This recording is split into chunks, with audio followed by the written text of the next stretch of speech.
Cheers, and thank you, Ray, for that introduction. Um, just before I jump into my presentation, ecohydrology by its own nature is very multidisciplinary. So although I get to stand here and give the jazzy presentation and show you all the great results, the work that I'm presenting today had a huge number of people involved in its creation. Primarily National Parks and Wildlife Service, who not only funded the work, but of course are the main driver and experts in this particular area, and also Board Namona, who have facilitated the capital works that we have implemented as part of these projects. But I have to say that also we've worked with a large array of partners, NI Water, also Wildlife Trust, RSPB, and every project that we've done, we have added a wee bit more understanding to our whole worldview of ecohydrology. It hasn't finished. There's still a lot more to learn, and as we keep doing these projects, we're going to keep adding to our current best practice knowledge in this area. So there's a couple of pictures missing there, but basically just a background to what I'm going to be presenting today. A very basic overview to the background of ecohydrology. Ray did a great job of explaining that, so it's only a couple of short slides. What I'm going to do then is talk you through typically how we would develop a restoration plan using our knowledge of ecohydrology. I've got some interesting results then to show you from where we have implemented works and then monitored it to sort of see has it been effective, and more importantly where it hasn't been effective, and just wrap things up with a bit of a summary. So this is a presentation that, or this, you'll have seen this map that Ray presented earlier. These are ecotopes, so this is how we assess raised bog health in Ireland. So an ecotope is a collective group of vegetation communities, and I could speak for about half an hour on ecotopes alone, but basically the red and the grey there, those are what we call peat forming habitat or active raised bog. And what we really want is to see that grow, right? So if we want to see that grow, we need to understand what the hydrological conditions of those areas are. And how do we do that? We've done a monitoring programme in all the individual ecotopes across Ireland. So this is Ballinahone in County Kildare, but we've done it in Ballinahone Bog in County Derry. We've done it in Craigan Bog in County Tyrone, but we've done it in Tipperary, Galway, across the island of Ireland to understand these dynamics and understand what controls these vegetation communities.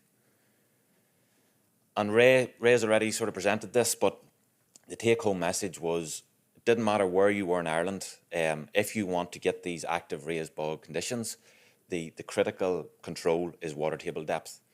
But by studying it with high-resolution data loggers and really getting into the nitty-gritty of it, what we were able to develop is what we call E-levels. So these are ecological levels that we can say, if you want active raised bog, or if you want central ecotope, subcentral, this is the water table depth that you have to achieve. Now, what's the significance of that? Well, as an engineer, that's hugely significant, because it means if we're then developing a restoration plan, we have clear targets that we can design to, and we have clear targets that we can then assess success against, rather than just blocking drains, walking away and saying, geez, that was great, look how fantastic the site is now.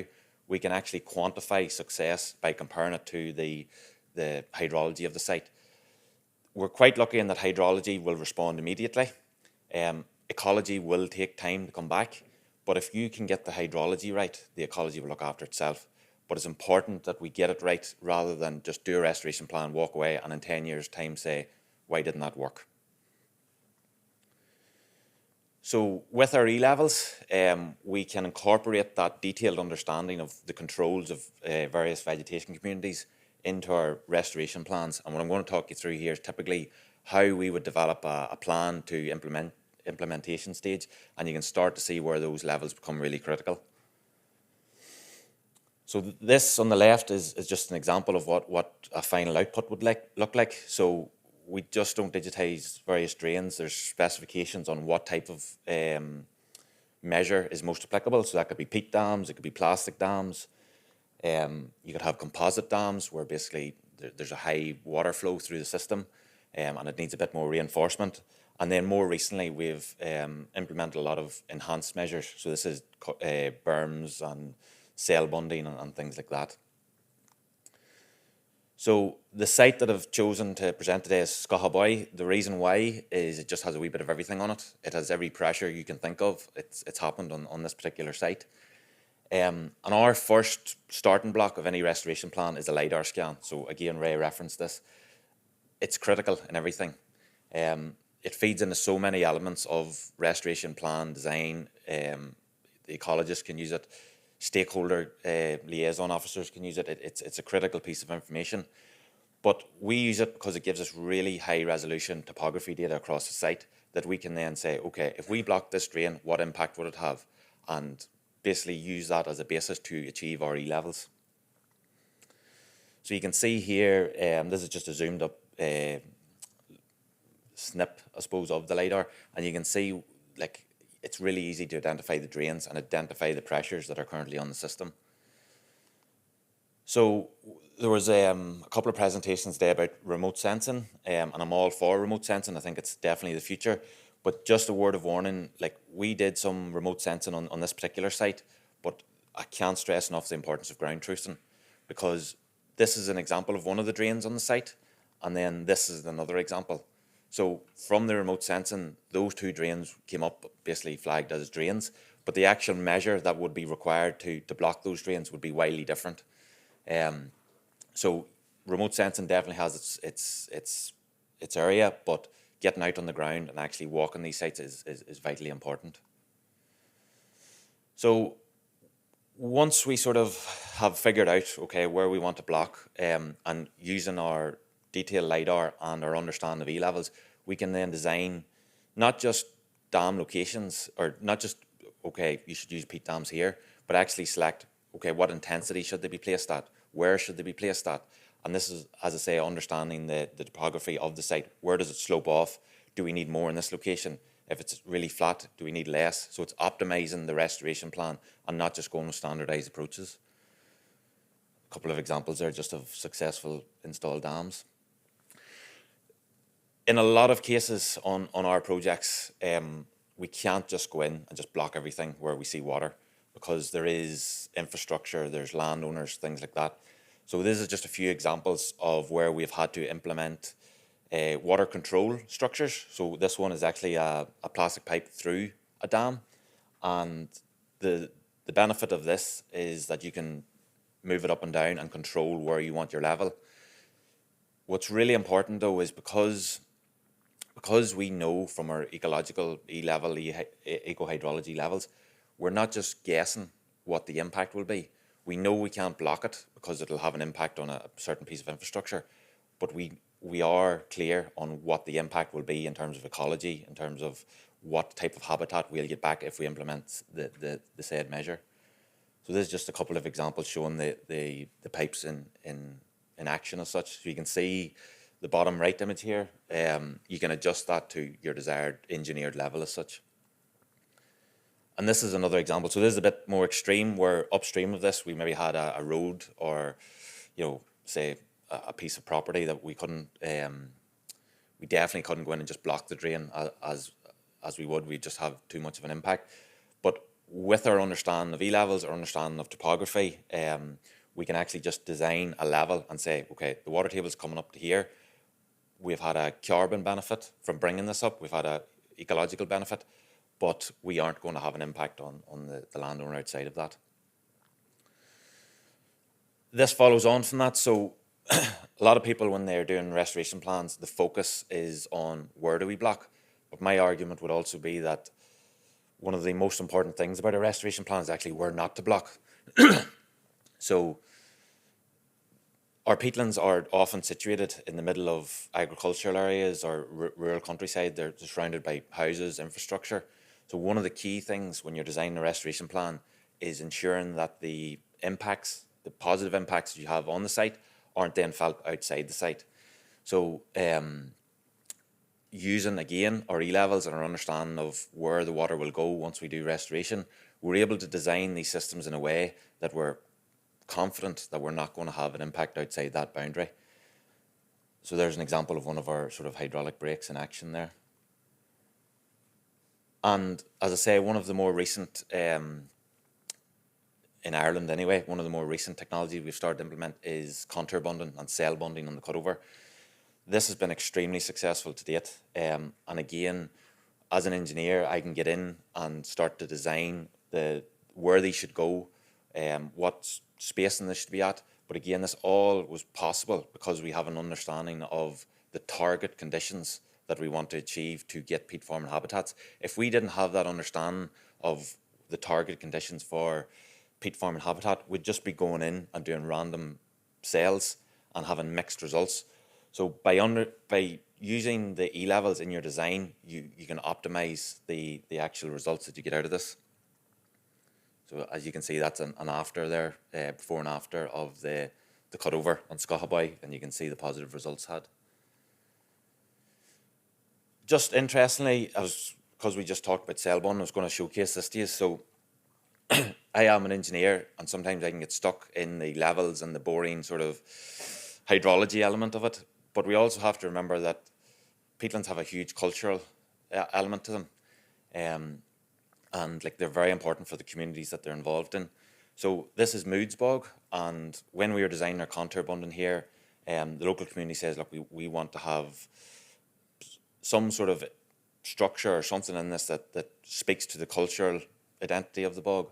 So for those eagle-eyed viewers in the crowd, we were able to design the bunding in such a way that we could incorporate a lapwing into the design. But again, we wouldn't be recommending this if we didn't know that it would still have a positive impact. And we know it was going to have a positive impact because we understand E-levels and we understand how this bog's going to react post-construction. So there's our lapwing constructed. Again, huge credit to MPWS for the imagery. This photo doesn't do this justice. So that's about 300 meters high and 300 meters wide. So it's an example of how we can take our ecohydrological understanding of these sites and implement measures such as this. This is just another example where we've done something similar. Again, you'll spot the curlew on that section, and that's the constructed one. So if anybody's flying back home from Dublin Airport, as you're going up, just take a look down. You might see one of these animals. So everything I've chatted about there, we have incorporated, or MPWS have incorporated at least in a best practice guidance document and published that as an Irish Wildlife Manual. That current version is probably a wee bit dated, and myself with MPWS and Fernando are currently working on an updated version of that, and that will include all of the sort of new measures that we've trialled, the cell bunding, and recommendations on the levels that we sort of chatted about. So getting then on to the results. So we've done the restoration. What's the end result? As I say, I was really glad to hear in day one so much emphasis put on monitoring, and Ray, you really stressed it. Monitoring the results is so important. Not only does it give you credibility that you can go to, say, a funder and say what we have done has had the impact, but from a scientific perspective, it's so important to analyse it and hold your hands up and say, well, where didn't it work and why didn't it work, and go back in and investigate that further. So this is an example of one of our hydrographs. The yellow line obviously is when we completed restoration, and the black dotted line is basically where we wanted the water table to come up to. So you can see prior restoration, the water table was down at 60 centimetres. We blocked the drains, they shot up, and we had very good results here. So if any, say a funder came to you, could say, you got your value for money with this plan. This is another example. So this was successful. We brought the water table up from 120 centimetres below ground level to the maximum water table just below 40. In terms of carbon, this would be a huge success. In terms of biodiversity, again, a huge success. Unfortunately, though, we didn't achieve to bring it up above our target line as such. So although this is a success in many respects, if our target is peat forming habitats and bringing back active raised bog, this was not a success. And part of our holding our hands up is we need to understand why and go back in and tweak the measures, and it means the next time that we're doing a restoration plan, we have a better understanding and can design around it. In this particular example, it was a hydrogeological issue. which presents its own difficulties. How do you fix hydrogeological issues like that? And then this is just an example. We, on the field visit yesterday, Lochbrad, and we sort of stressed this, but long-term monitoring is very important. So again, once we blocked the drains at this particular site, we had a very positive result. If we'd just monitored for 1 year after restoration, we would have said, great success, walked away. What actually happened here was the dams in the wintertime started to erode and the water table kept dropping. So we seen a year-on-year drop, and it ended up going back to where it was previously. So long-term monitoring, not just from 1-2 years after a project's been implemented, but you need to be thinking about 5 to 10 years of monitoring. And I know the Peatland Code has that in it, but just again from our experience, it's very important. And obviously, ecohydrological, I don't want to make it all about hydrology. So going back and mapping the ecology and seeing, does the ecology and the hydrology tie together? Are we seeing increases in our peat forming habitats? If not, why not?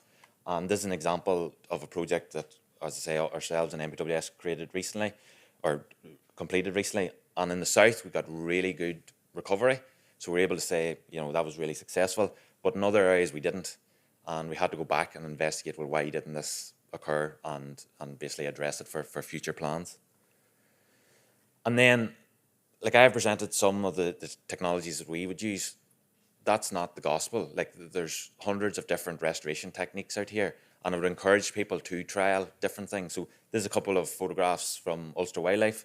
This was one of the projects where we tried to put plywood in drains to see if it would have a benefit. And then this, I wasn't involved in this project, but this is some of the wool dams that they put up in Cuilca. I would actively encourage people to try new things, but with our understanding of E-levels and our understanding of ecohydrology, it's so important to assess it, and assess it like we did there with the hydrographs. Has it brought it up to that level? And if not, why not? And share that sort of results with the community. What I would stress is everything I've talked about there is about raised bogs. Those same approaches of E-levels, they're slightly different for blanket bogs. So the target levels that I quoted there aren't going to be the same for the blanket bogs in Ireland, and there is a job or like a body of work going on to basically define something similar. But yeah, the similar process will follow, where we will define ecological levels and then are able to optimise a restoration plan based on those said levels. And that's me, folks. So just a bit of a summary. Tying together the ecology and the hydrology has massively improved our understanding of restoration. As I stressed there, I think we really do need to look at areas where we didn't see success and sort of try and understand why. Increasing the water levels, look, it's great, and as a hydrologist, it's fantastic that we get an immediate response. You've seen from all our hydrographs there, you go out a day later and you get a real big jump. But it has to go hand in hand with ecology. The two of them can't be separate. And I would really urge people to consider the two of them in their projects.